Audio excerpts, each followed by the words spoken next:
It's been a few days since a radio station in Greenland lost contact with a sightseeing flight carrying 51 people. Investigators are trying to find the plane, while also focusing on finding out why it disappeared. In order to do so, they must look back at the start of everything, 2,000 kilometers away from the plane's last reported location, in Halifax, Nova Scotia.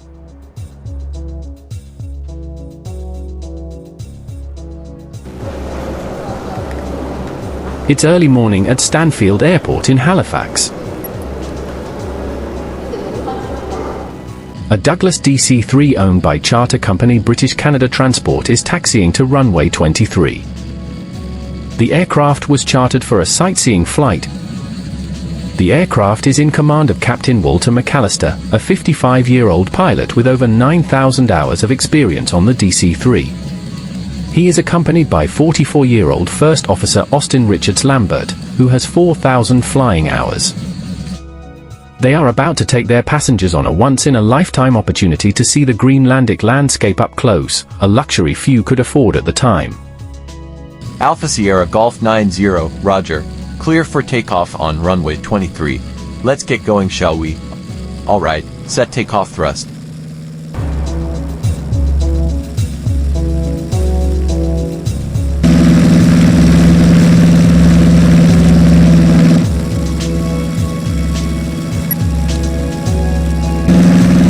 At 4:55 a.m., the flight takes off from Halifax, headed for Greenland.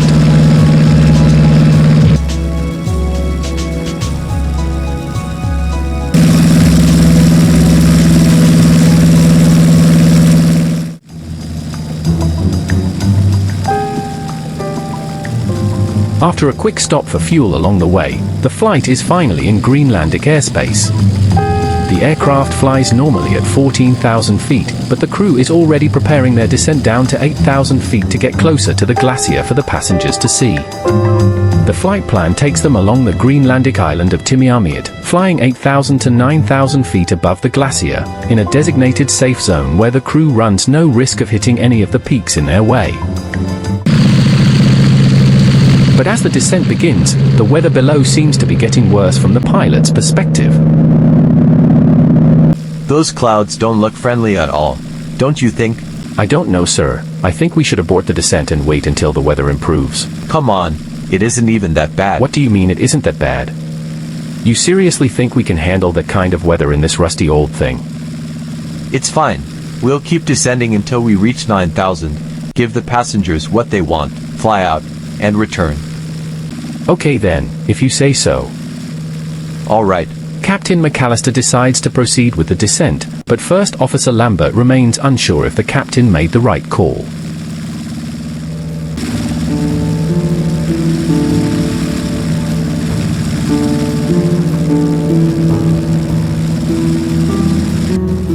Alpha Sierra Golf 90, clear to descend to 9,000. Report when you have reached the requested altitude.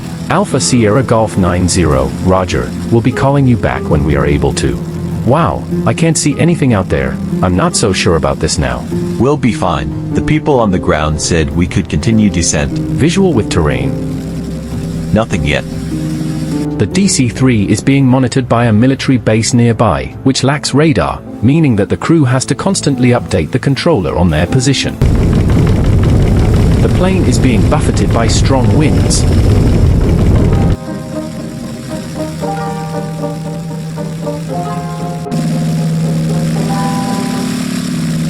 Alpha Sierra Golf 90, do you read me? Alpha Sierra Golf 90, over. Alpha Sierra Golf 90, can you read me, sir? What's going on? This plane was doing a sightseeing flight and it just disappeared. Do I get search and rescue going? Yes, contact them right now. This is getting out of hand. All right. As time goes by, controllers in the area try to establish contact with the aircraft again. But there is no response from the crew. The plane is officially declared missing, and local authorities are notified of the disappearance. Investigators from the Accident Investigation Board of Denmark now have an extremely difficult task in their hands. With no wreckage to examine, the board can only theorize possible causes for the disappearance. They consider the bad weather to have been a factor. It was particularly cloudy the day of the disappearance, so investigators believe that a controlled flight into terrain might have happened. But before the investigators can come to more conclusions, they find out that hikers who were in the area where the plane went missing reportedly saw the DC-3 in its final moments. They report seeing a fast-moving aircraft flying low over the mountains and brutally breaking apart. This was obviously a huge lead for investigators because planes don't just disappear like that. So getting to know at least one part of the story is a huge step towards figuring out eventually what happened to the aircraft, what made it disappear like that. The claims made by the two hikers could indicate that something happened that made the plane break apart in mid-air. But they can't prove anything yet, as the plane's remains still haven't been found. Since the DC-3's last position is unknown, search parties have to look at the flight path to figure out the location of the crash site. They decide to look at the safe zone where the plane was supposed to be flying to avoid collision with terrain. For weeks, they search the area, but find nothing to see. They decide to expand the search area, in hopes of finding the wreckage in an unexpected place. Nearly 2 months after the military base lost contact with the DC-3, a miracle happens. A trail of metallic remains is found. The trail leads search parties and rescuers towards the main wreckage, which is found minutes later. But the grim truth soon comes out. There are no signs of life in the wreckage, meaning that all 51 people on board perished in the crash of the DC-3. Now that the search has concluded, investigators can finally work on the case properly. But a concerning detail appears before investigators can get to work. The crash site was found 2.5 kilometers from where the plane was supposed to be flying. This new lead tells investigators one thing and one thing only. Could the plane have veered off course? With the evidence presented, it was completely possible that the plane had veered off course. But given how experienced the crew of this flight was, that was really a strange mistake for them to make. So investigators were really bothered by that possibility. The investigators look through the recovered wreckage of the DC-3 trying to find a possible explanation for the deviation. They look at the recovered charts provided by British Canada Transport to the crew of the DC-3. The charts look normal for the most part, but then they spot something that might change the course of the investigation completely. The flight path for the sightseeing phase of the flight displayed on the charts was completely different from what it was supposed to be. The chart provided was meant to be used for crews of the newer DC-7, which could fly above the mountains unlike the DC-3.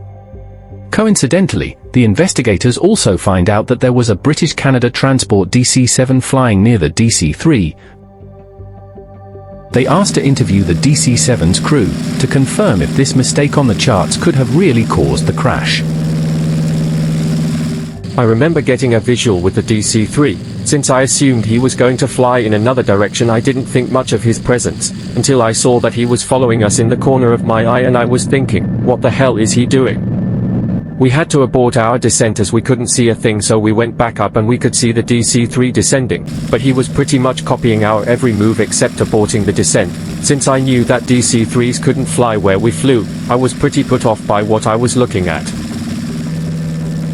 With this information, the investigators have figured out something shocking. The incorrect flight plans caused the aircraft to veer off course, but it doesn't explain why the crew never realized their mistake and aborted the descent. Investigators believe that due to the bad weather and low visibility, the crew might have suffered from spatial disorientation. Spatial disorientation happens when a pilot cannot determine their position due to their brain misinterpreting sensory information. A lack of knowledge as to where he was at the moment could have led to Captain McAllister not realizing that he wasn't where he was supposed to be.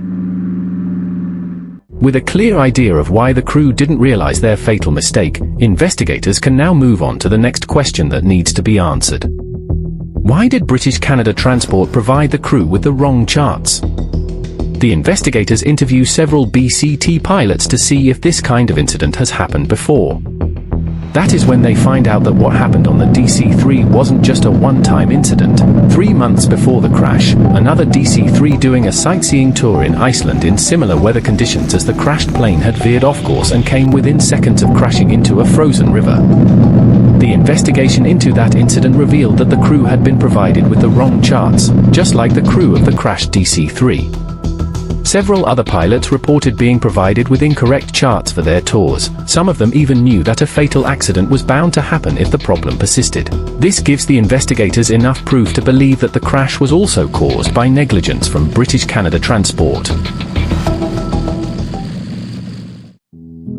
Danish investigators released the final report into the crash of the DC-3 in December of 1963, stating that the crash was caused by British Canada Transport's negligence by providing the crew with incorrect flight charts, leading to the plane veering off course, entering a high-speed dive, breaking up in mid-air and crashing into the side of a mountain. British Canada Transport ceased operations in February of 1976, being absorbed into British Airways.